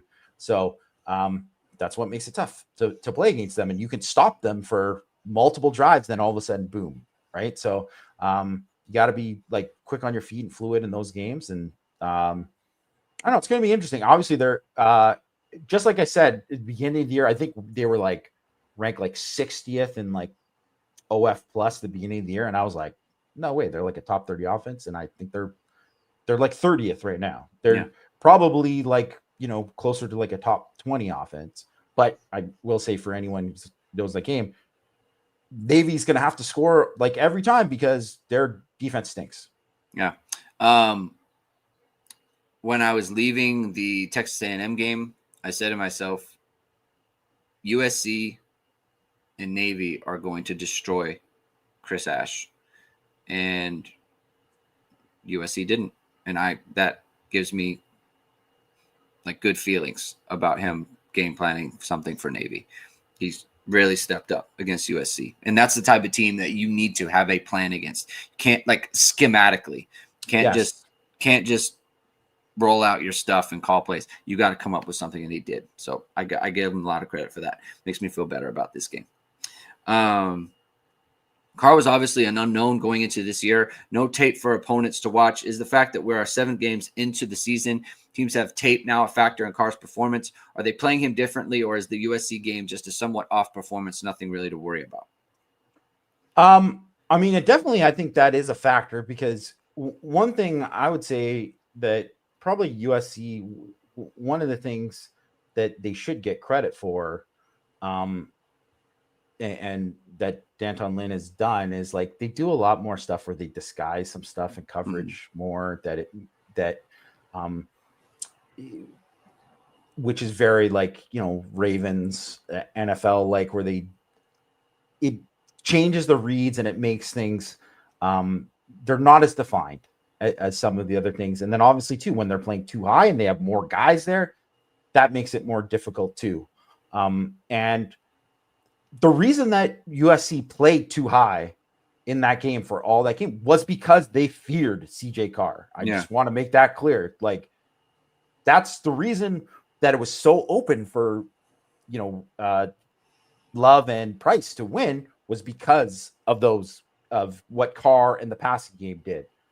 Now I think because they got beat so bad, teams are going to readjust and try to be more aggressive. I expect like Pat Narduzzi, their safeties are just going to be like screaming downhill that whole game against Notre Dame. And so they're going to have a lot of chance for shots in that game. And just, you got to hit them, and you got to just, one thing I'll say with Carr is like his interceptions haven't been like, oh man, he just totally misread that coverage and it was just whatever. It's been like him forcing it when he's like doing it, other than the one like play that wasn't an interception against Arkansas that was just like the drop pick by the linebacker. He hasn't had a lot of those where it's like, oh, he's throwing to no one, you know. Yeah, like that hasn't happened. Yeah, trying to force things, or the ball was just like a little too high to Jadarian Price in the A&M game. So, or the tip ball up in the air against Miami as well. Yeah. Another Carr question. All of the curious Irish, all of the Carr questions are spot on. Maybe do a deep dive on his play from game 1 until now. May need to improve on going forward, similar to the deep dive on Christian Gray on Tuesday's Hit and Hustle. Thanks again. I think we've kind of dissected it a good amount. Yeah. Right. The deep dive-ish. Had some good conversations there. So got a lot of CJ Carr stuff. Thank you for Curious Irish for the question. Appreciate it. On that, next question comes in from Theo ESP. Is the ceiling of the defense higher than last year simply because Ash is willing to play more in a way to take away the opposing team's wide receiver one? Would this have made a difference in the OSU game? I don't know that it would have made a difference in the OSU game. No. Because Igbuka and Tate are still there. They had basically 3 first-round picks. Unique problem. So, but the question of is the defense ceiling higher, I think, is interesting. And this goes back to what we were talking about earlier about Bryce Young. I do think if Bryce Young takes like a leap, like I don't want to like a leap, but like steps his game up just like 50% or something like that. Now we're talking about something a little bit different. Now like that, now the 4-man rush thing with Boubacar, and because also now like you're getting stuff from Elijah Hughes in the past game, and you're getting stuff from Donovan Heinisch, and you're getting stuff from Onye. Like now you kind of see it a little bit more with what it could be with the 4-man rush as well, because Notre Dame didn't have to send pressure against USC that often. No, so they didn't blitz that much. So I think on that sense, I think the ceiling might be a tinge higher. I don't think it has to do with Leonard Moore and all that. I just think because of the overall talent that they have up front, I think that might take it there. I don't know if I'm there yet, but it's pretty high, I think. I also think that I do think them doing this now, that if they play A&M or Miami, if they are in the CFP and they're playing one of those teams, like Moore is going to be on Malachi Toney. Yeah, that's a good point. Yeah. That is going to happen, and I'm like, yes, I know everyone's all over Malachi Toney, but I bet he's not going to have the same impact that he had against Notre Dame the first time. I bet that probably, even though A&M's got 2 guys, but I have a feeling that he's probably would be on Craver quite a bit. I mean, they had him on Bethel Roman for a lot of the time, know, and like, and I just don't see any of that. Like, that's just, yeah. So I do think there's something there about, being able to move him around but like, to me, it's the defensive rush. Like, it is possible that they could become, obviously like not like Bain and Messidor, but like to where you can kind of count on it. Yeah. And so it's an important part of it for their defense in the ceiling. Garbage Plate says, which team on the remaining schedule scares you the most and why? I think I would probably, you could say there's only 2 teams that I think are like, Navy and Pitt. Navy and Pitt are the only 2 teams. And Navy, and I won't say Navy because I don't think that their defense just isn't going to be enough to do anything in the game. Like, Notre Dame would have to have their worst game ever on offense to not score 1 million points against them. And it is the same kind of thing where they haven't played against a Power 4 team the whole year, and then all of a sudden, boom, you're going to play a team that's going to actually like smack you and run you down where you used to be able to get the corner and you can't get the corner now and all that. So there's that. Pitt, I will say, because one, they have the best defense, they have a good pass rush, they have really good linebackers, and I don't think they're like Henschel. Yes, he played well at the beginning. I don't think he's gonna like have like a lighted up game or whatever. I don't think, and I actually think there's a chance if he keeps running as much as he is, he's gonna get like hurt. Gonna get hurt. Mm-hmm. Yeah, he seems to expose himself quite a bit when he runs. But they have like a guy like Desmond Reed is like a guy who all it takes is one mistake and you could break one and stuff. So them the most, but I would say Pitt is like Pitt's playing NC State this weekend.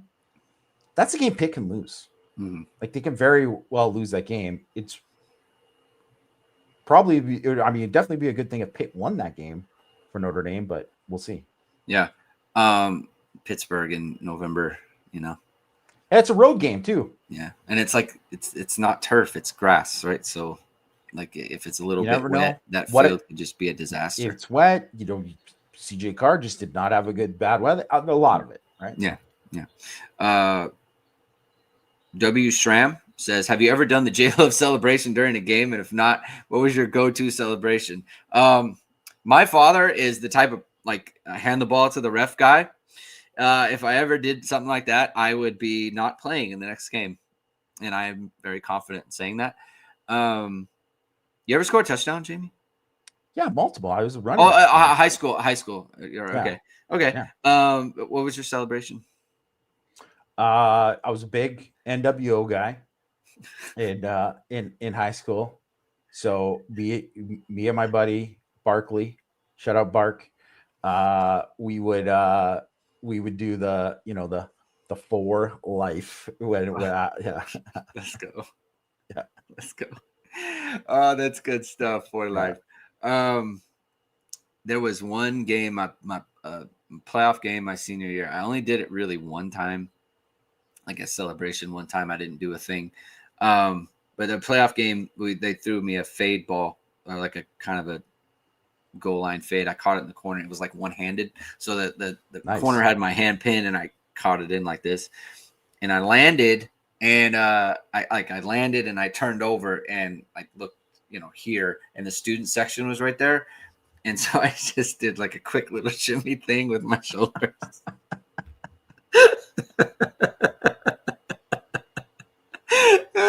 I will, I will say, it was good in the moment. It worked. I think it played. I didn't get a penalty, right? And I didn't. I think my dad got mad at me or whatever, or like in film they made fun of me or something.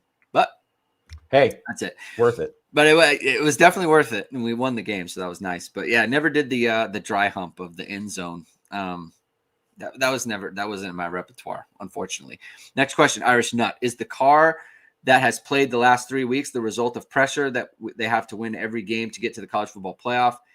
And is that why Minchie pressed him so hard, because he is smarter in the offense and didn't make a play like Carr did against USC with the interception? I do think like some of the stuff that he's done, like the mistakes and things like that is threw a lot of picks in camp because of that situation, right? Like doing things like that. He is stubborn that way, I think. Yeah. The Um, Kobe comparison that you had. yeah, yeah. Like he just is. He will not give up. He does not think that he's not going to be beaten on a play. Like he will try to see it through every single time.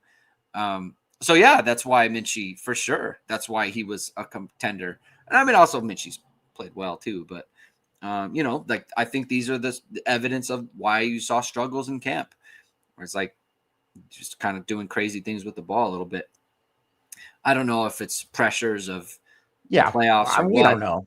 I, We don't know honestly, that. I think it's just he is right now as a young player. He is just high variance that way in terms of his emotions.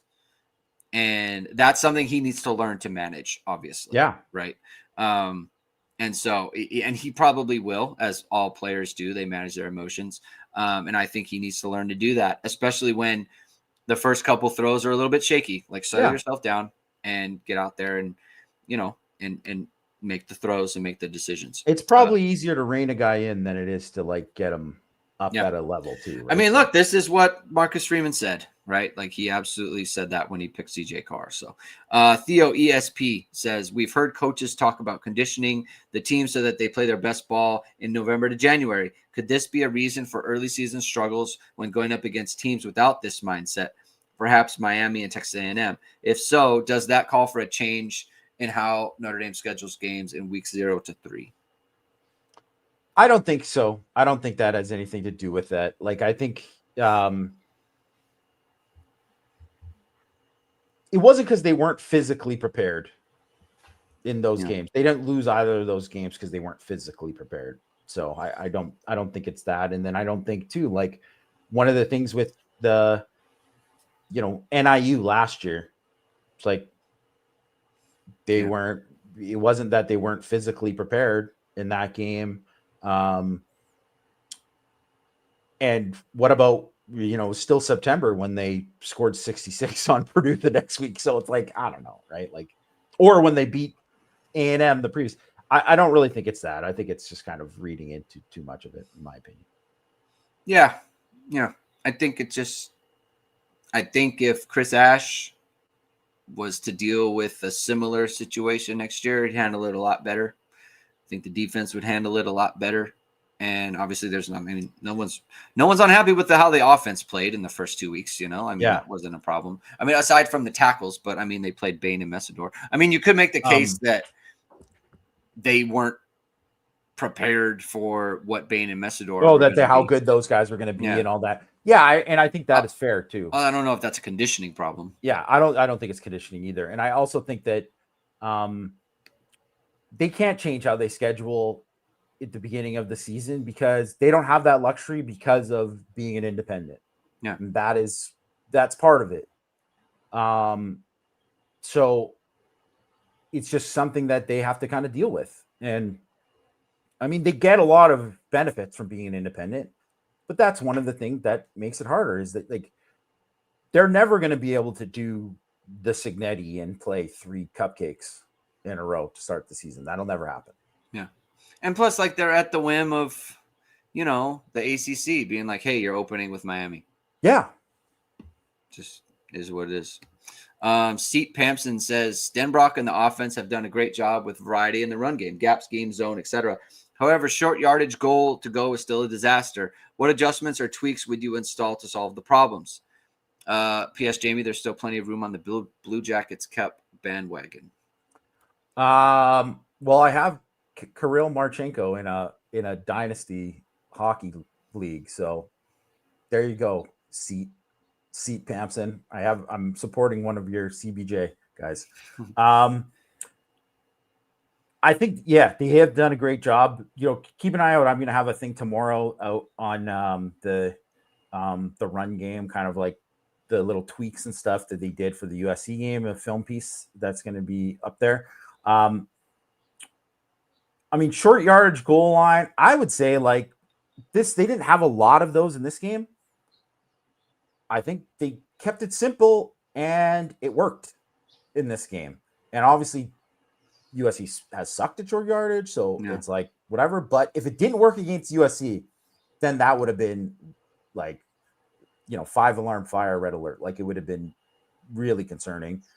They ran power with double ISO. They ran quarterback power, right? It doesn't get more simple than that. And they converted. So I think that's something that you got to kind of look at. And I still don't think that CJ Carr is the ideal guy to run quarterback power, and they should maybe look at somebody else or go back to the Wildcat and put another back or a tight end there or a linebacker, to be a lead blocker, the guy. But I'll tell you one thing, even though he didn't play, and I hope he was okay and they maybe just weren't deciding to not use him or whatever, but Cooper Flanagan played in this game, even just a few plays. Mm-hmm. It does give him the option to go 13, and that is a nice option to have. Yeah. So that could really help, just because he's a good blocker and he's been good for them for the last couple of years. So, just hope that they gotta figure that out. By the way, we were talking about Navy earlier in playing Navy. I meant to make this comment. There's 100% chance Notre Dame is doing Navy install this week on defense. 100%. And that's not based on information, but you use a bye week just like this to set things up for Navy and get ready for that game. So I guarantee you that's what they're doing. Irish One asks, I was listening to another Notre Dame podcast earlier this week with 4 Notre Dame beat writers who most of us know and believe do a decent job covering the team. I know who this is. He's talking about Irish Illustrated. So we don't need to beat around the bush with that. They were asked this question, which in turn I want to pose to you. Is next year's RB1 currently on the roster? All 4 guys said no, which was quite surprising to me. What do we say? So I think this goes back to the question about Aeneas Williams and transferring and that sort of thing.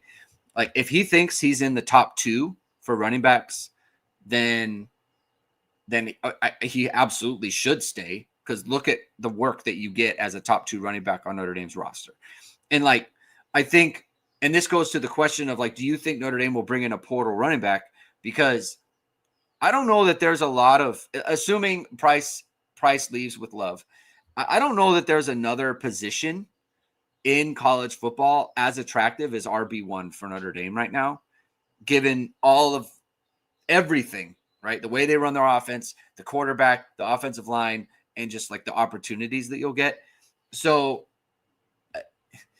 if you're a guy, I don't want to say anyone's name because I just don't. But if you're a top running back with eligibility or whatever, and you want to rush for 1,300 yards and 17 touchdowns, Notre Dame looks pretty good.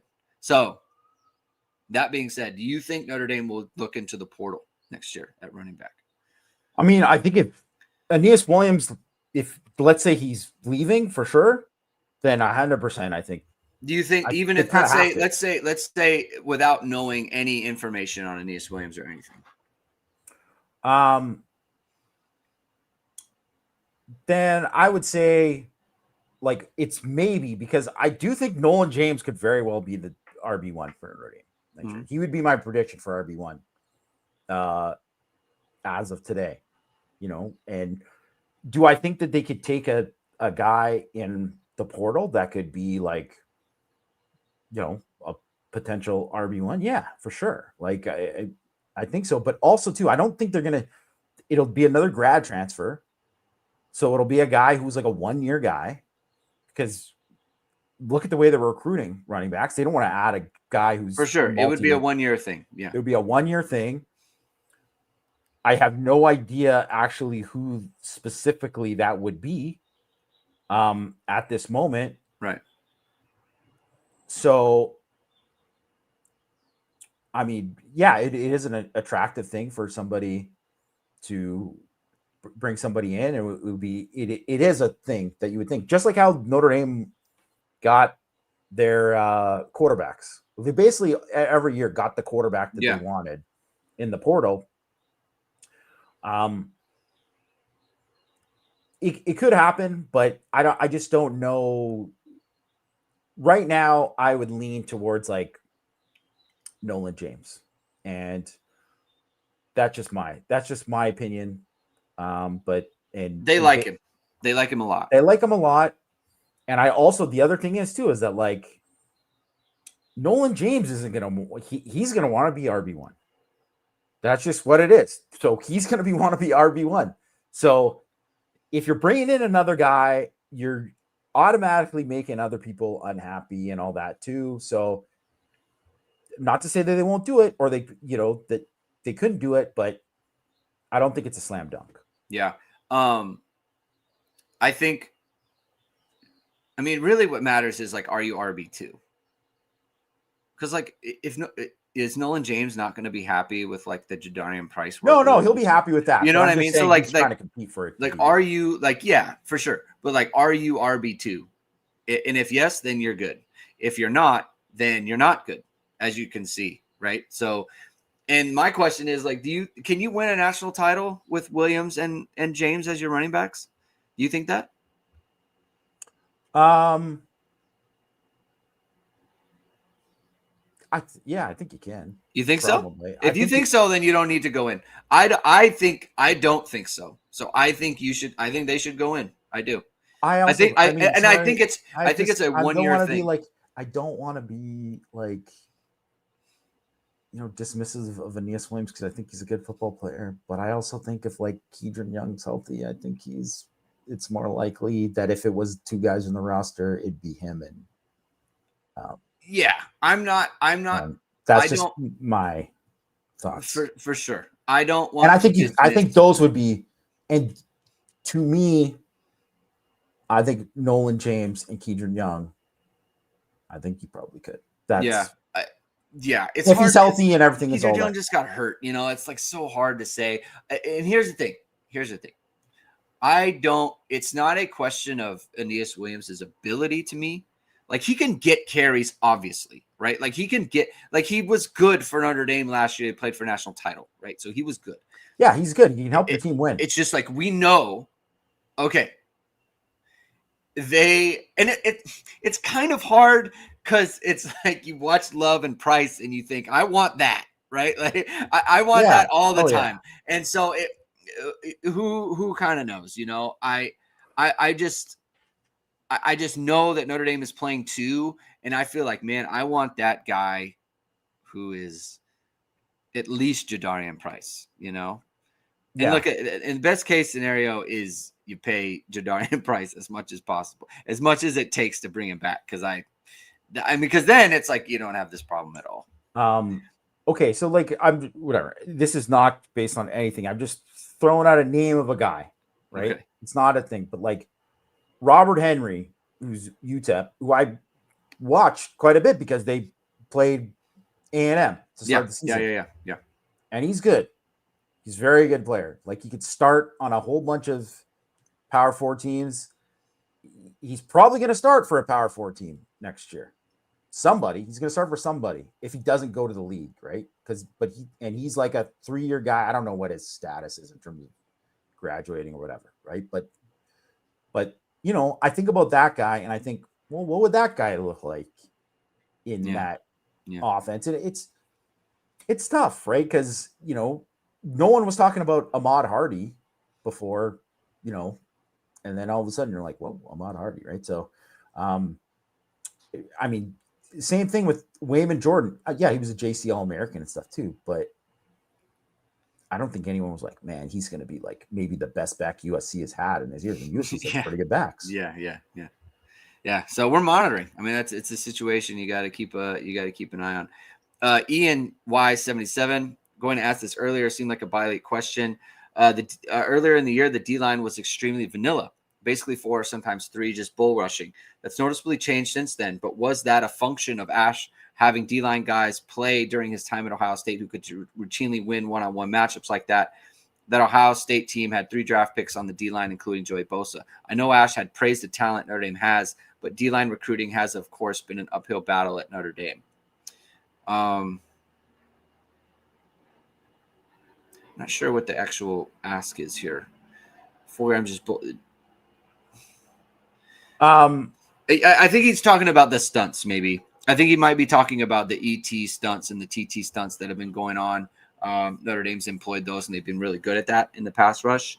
Yeah, and I think he's doing a lot more of it. Yeah, and I think so. I think the question was, were they just basically rushing upfield, win one-on-one because he? I mean, I think it goes to the point we made earlier, a point someone asked about, like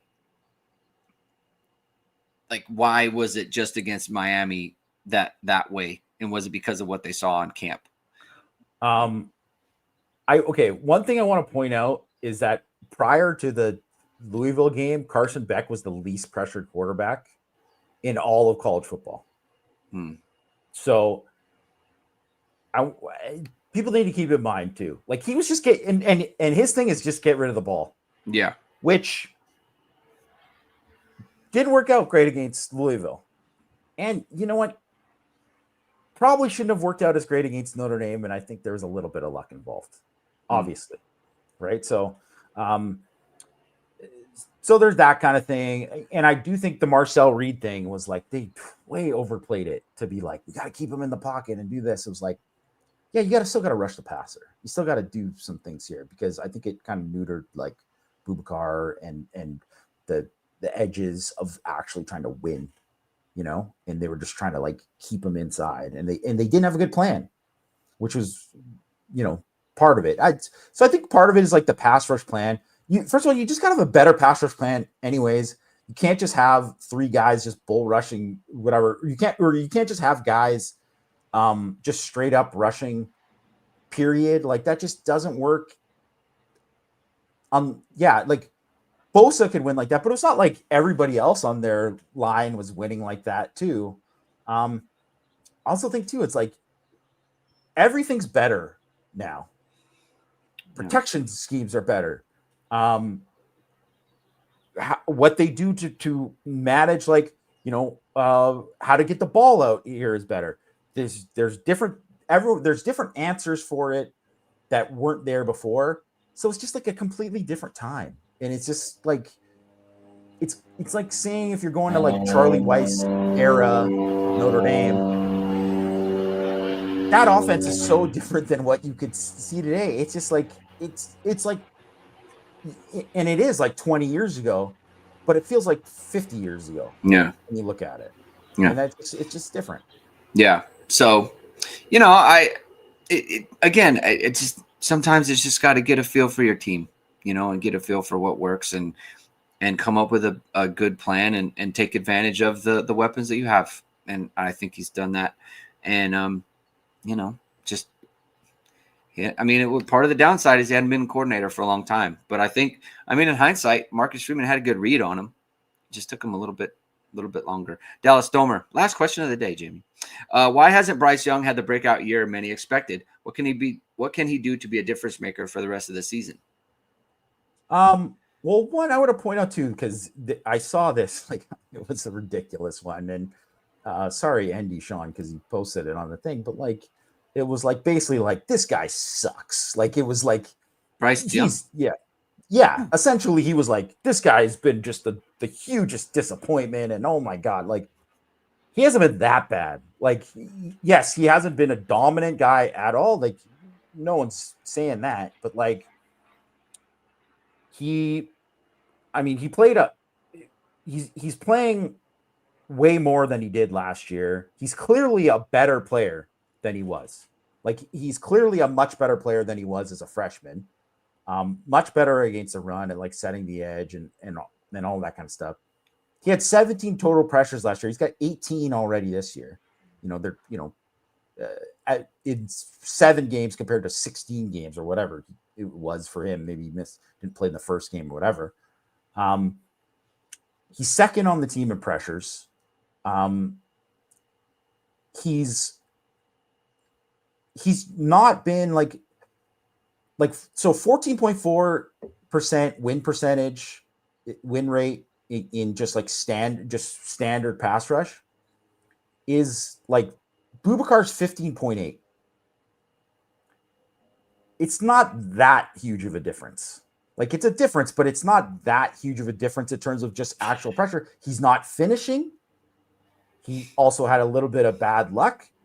He's certainly not someone who doesn't have a deepest bag in terms of his moves. He's still very raw. He hasn't played the position all that long. And I don't think I still feel like he's getting used to like his body, like and being bigger and stronger and stuff. I see a ton of stuff with him like Twitch and that is exciting. I just think that he needs to establish like this is my long arm and I'm going to win this way, and then I have 2 different counters off of it. I have an inside counter and an outside counter, and work on that and just build off that, because I don't think he's that far away from actually being like a super impactful player. And like I think he's been solid this year, but people want great. But I also kind of thought oh, maybe by like USC he'd be, have turned a corner or whatever. But I also like won't be surprised if it's like game 9 and it's like, oh, Bryce Young got 2 sacks. And it's like, oh wow, he finished this year, last 5 games of the season, he ended up getting like 4.5 sacks, 6.5 TFLs total or whatever. And he also batted down a couple passes or whatever. Like, yeah, I could see that.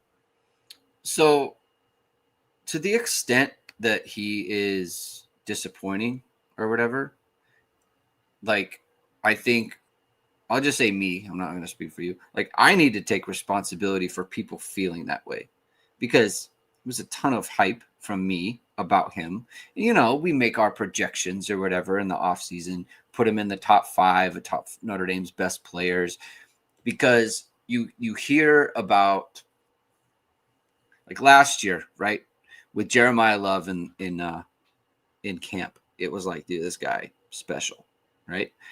And so you then project that onto, like, you keep hearing good things about someone and you just then project that onto the season. And that turned out to be exactly right. He was good in the bowl game, in the Sun Bowl, and then he took his moment and just completely ascended. Right? Completely ascended. And like I just expected for that to happen to Bryce Young, and it didn't. And that's not his fault, right? Like at the end of the day, he is a sophomore who, like you said, he hasn't played a ton of defensive end, and like he didn't start last year. So, by the way, he's a young sophomore too. Yeah. So like I don't want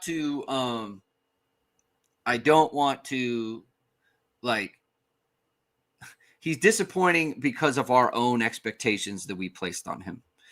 Not because in reality he is not progressing as a football player. And I think that like we need to be fair about that. I need to be fair about that, right? Like, you know, you take a chance on what a player is going to do, not take a chance, but like you make a projection.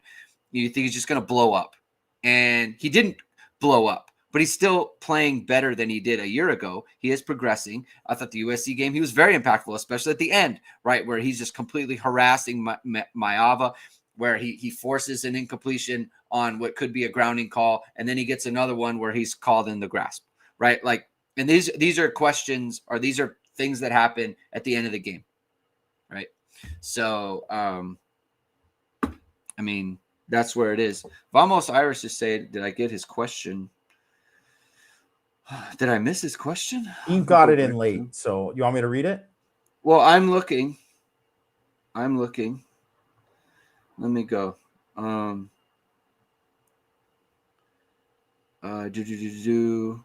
Dame has 2 of the top 10 players in all-purpose yards. Is that it? Yeah. Okay. Have you had any memorable meals during the 25 college football season? Any particular wing flavor that stood out? This is why you're the man, Vamos. Really good soft pretzel during Oktoberfest. Smoked an exceptional pork shoulder for some carnitas tacos. Expound on culinary treats. That is the football season provided so far. He had some amazing grandma-style pizza. Amazing crunchy crust with rich tomato sauce. So have you had anything, Jamie? You know what? I had an amazing breakfast sandwich on a game day from a place called Bonjour Brioche in Toronto, and which I'd been to before years ago, but I hadn't been in a long time. And they have like a little window where people can go and like buy pastries, or like you can buy like a breakfast sandwich or whatever. And it was the best breakfast sandwich I ever had in my life. It was incredible. And that's the highlight of my fall culinary of like, this was the best bite that I had. Oh, terrific. Oscar's yelling at me. He wants me to read the stats. That had nothing to do with the question. I'm going to do it. I'm going to do it. He said it had nothing to do with the question. And we're 2 hours in. But Oscar is loyal, and he's a member at ISD. So I will read his stats. Notre Dame has 2 of the top 10 players in all-purpose yards in Love and Price. No other school has more than 1 all-purpose player in the top 25. Notre Dame's defense has also kept any opposing top 50 all-purpose gainer to 50% of their season average when facing Notre Dame. It's a good stat. All right. Good job by you, Oscar. That's terrific. Culinary treats this off season. We went to a breakfast place. We went to a breakfast place in Long Beach recently. Breakfast. Oh, what was it called? Breakfast something. And it was I got this chorizo like brisket hash skillet thing. Ooh, that sounds good. That was unbelievable. I mean, it's just incredible. Like I absolutely blew out. Like and it was like a skillet with the tomatoes, the crispy tomatoes or potatoes, excuse me. But then I also had like the over easy eggs, so it's like the runny eggs. Oh God, it was amazing. Like it's a breakfast thing. I'm so into breakfast, you know. I'm very like into, but like the meats, I like it when breakfast is like, I don't like skillet is great. Yeah, I don't like pancakes. Like I like savory breakfast. You know, I like both. I'm a big breakfast guy too. I mean, obviously, like I like it, but I just feel like it really like there. You can't really go. Can't beat a hearty breakfast. You can't beat a hearty breakfast, and like sometimes when you get the meats of just like we got some brisket, and then you got some chorizo, and then you got the potatoes, and you've got the over easy egg, and then it's just like running. It's just. You know, you throw some salsa on there. It's just good stuff, Jamie. And there was a green sauce that they put on it as well. It was delightful and delicious. And then there was like they had like a horchata latte. Obviously, it was a Mexican place. I mean, it was just amazing stuff. So, thank you, Oscar, for the wonderful question. I think that's question.